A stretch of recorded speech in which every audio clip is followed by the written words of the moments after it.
It's called The Kitchen Sink, and it's by Tom Wells. It's a really beautiful piece. I think Tom really captures like honesty in his writing, and yeah, as soon as I read it I was like, this is my family. And so did everyone else actually. I think you can really recognise kind of the everyday family in the play. It's tender, it's sad, it's funny. I think the audience can expect a really, really familiar story, and I think that's kind of the power behind it, is that we get to go through the front doors of someone else's house and see how they live. And actually what we find out, it's kind of like the goggle box effect. It's like we all react the same.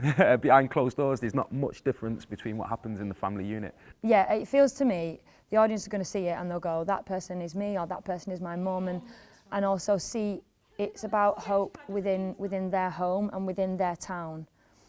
And it feels very much like it could be a house down the road or around the corner. It's just a slice of life, and it's about a family, and how it's written, it's fantastic writing. It's comedy, but it's got a lot of pathos in it, and wonderful emotional stuff as well. It's great. It was one of the first plays that I bought when I went to drama school, and I was like, I love this, and the speech that I do in it, I read it and sort of did it at drama school, worked on it because I loved it so much. And I think you read it and it reads funny as well, but when you delve into it, there's a lot of sorrow in it. A lot of the situations that happen are quite sad. You have your friends who feel sorry for you. You go and cry on your friend's shoulder, but your family will kind of tell you to chin up, pull it together and go and hit them again, this time harder.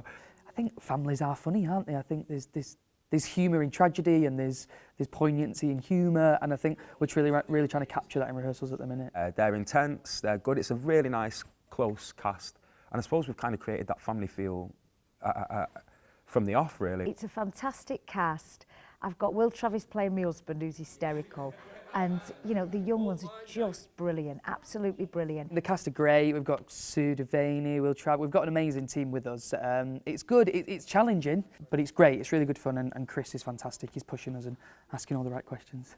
Yeah, and we all get on really well. So he's chosen a good gang, and we just have a laugh, but also work hard. He said on day one, he was like, I don't want to tell you how to play Sophie, I don't want to tell you how to play Billy, or I want you to bring whatever you want to the character.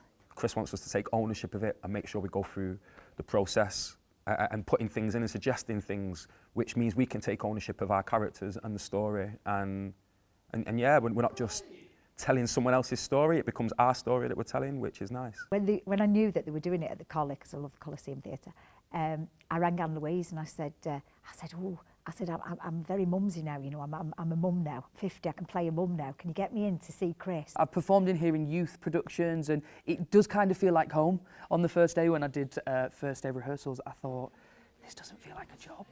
I'm back home, like this is the Coliseum. When I knew that it was going to be on, I just did everything I could to try and get seen for it, because I wrote to Chris, wrote to this person, wrote to that person, because I love the play and I love the theatre, and I really want to perform on this stage for this audience, because it's me, it's my family. It's too miserable out there now, and it's cold, it's wet. Get to Coliseum, sit yourself down and watch a lovely little play.